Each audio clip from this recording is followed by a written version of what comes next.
Bismillahirrahmanirrahim. Assalamualaikum warahmatullahi wabarakatuh. Alhamdulillahirabbil alamin. Assalatu wassalamu ala asyrafil anbiya'i wal mursalin sayyidina wa maulana Muhammadin wa ala alihi wa ashabihi ajma'in. Amma ba'du. Yang pertama-tama, marilah kita panjatkan puji syukur atas kehadirat Allah Subhanahu wa taala, yang mana pada kesempatan kali ini saya pribadi dan teman-teman sekalian insya Allah selalu diberi kesehatan dan kebahagiaan. Dan juga tak lupa sholawat dan salam semoga selalu tercurahkan kepada junjungan kita Nabi besar Muhammad SAW serta sahabat, kerabat dan pengikut beliau hingga akhir zaman.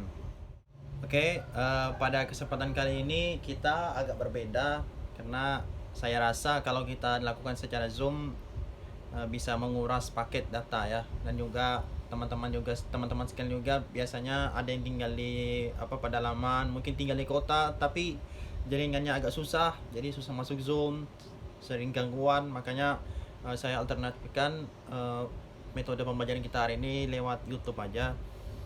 Nah, Bapak bisa videonya itu bisa kalian save mungkin, atau pokoknya seenak kalian lah gitu. Yang penting kalian menonton video ini, saya harap menonton sampai akhir ya, karena hari ini pembahasan kita tentang hukum nun sukun. Nah, hukum nun sukun ini banyak ya, ada izhar, ada idgham, ada iqlab kemarin kan sudah. Nah, ada ikhfa. Nah, maka dari ini kita membahas tentang hukum nun sukun yang pertama, yaitu kita bahas tentang izhar halki. Izhar halki. Seperti kita ketahui bersama, izhar halki mungkin tidak asing terdengar di telinga kita. Mungkin kalian dari teman-teman sekalian mungkin ada yang telah mempelajarinya. Saya di sini hanya memberikan materi tentang izhar halki, cuman ya setahu saya gitu ya, sepengalaman saya belajar. Nah, izhar halki. Izhar artinya jelas ya. Jelas. Nah, sedangkan halki artinya tenggorokan. Jika digabungkan, izhar halki artinya jelas di tenggorokan. Nah, jelas di tenggorokan. Artinya bunyi huruf izhar halkinya harus jelas gitu. Jangan disamar-samarkan, jangan didengungkan, tapi jelas di tenggorokan. Saya ulang, izhar halki artinya jelas di tenggorokan. Nah, huruf-hurufnya ini ada 6. Yang pertama alif atau hamzah. Kemudian yang kedua huruf ha ya, ha.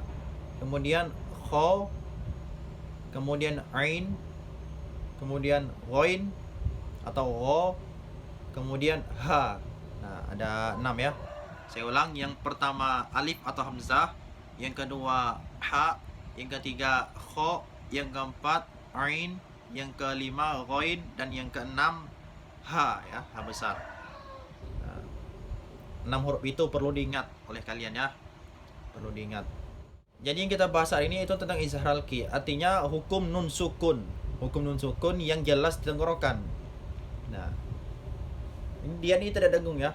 Ciri-ciri izhar halki itu ketika ada nun sukun atau nun mati itu ya, atau tanwin. Tanwin itu baris an, in, un. Paham kan? An, in, un. Nah, kalau ada nun sukun atau tanwin bertemu dengan 6 huruf tadi, nah maka dibacanya tidak dengung. Misalkan nih, kita kasih contoh. Man amana. Nah, itu kan nun sukunnya, nun matinya itu bertemu dengan huruf alif. Nah, misalkan man ha. Nah, nun sukunnya bertemu dengan ha kecil. Misalkan kho. Man kho. Nah, kita kasih contoh aja, contoh kecil aja ya.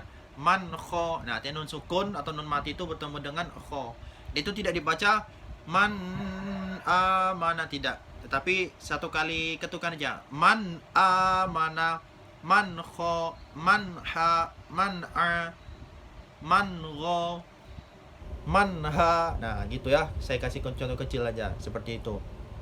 Nah, jadi izhar halki itu saya jelaskan kembali, dia jelas di tenggorokan. Ingat, jelas di tenggorokan. Nah, biar lebih jelas, izhar ini sebenarnya ada 2. Nah, tetapi yang kita bahas ini tentang nun sukun. Nah, nun sukun. artinya izhar halki ini tentang nun sukun. Nanti ada lagi namanya izhar syafawi. Nah, izhar syafawi nanti itu hukum mim. Hukum mim sukun ya. Izhar syafawi itu hukum mim sukun. Tetapi kita bahas hari ini itu nun sukun. Nah, itu tentang hukum izhar halki. Ya, saya ulang ya. Izhar halki artinya jelas di tenggorokan. Nah, di tenggorokan. A, ha, kho. Nah, ini kan tenggorokan semua. Ain, a, nah, koin, ro, ha, ya gitu ya. Huruf-huruf yang berada di tenggorokan. Hamzah sama a itu sama aja ya.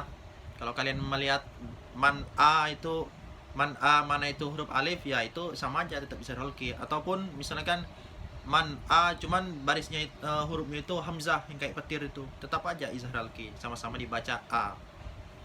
Nah, jadi gitu ya. Ingat, izhar halki artinya jelas di tenggorokan, tidak dengung, tidak didengungkan.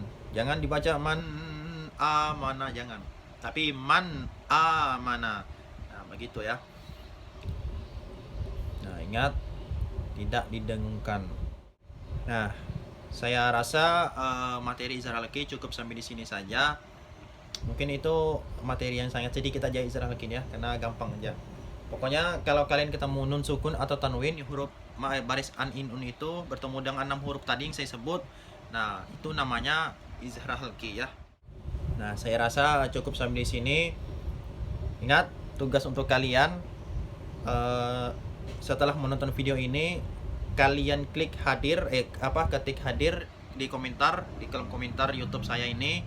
Nah, kemudian setelah itu baru kalian simpulkan. Nah, kesimpulan dari yang saya jelaskan tentang izhar halki ini. Dari ini saya sebutkan kesimpulan itu ya, dari pengertian huruf-hurufnya dan contohnya masing-masing ya. Contohnya itu terserah mau ngambil yang nun sukun atau tanwin, itu boleh. Yang penting masing-masing huruf itu ada contohnya.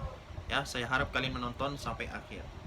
Oke, terima kasih. Sekian. Wassalamualaikum warahmatullahi wabarakatuh.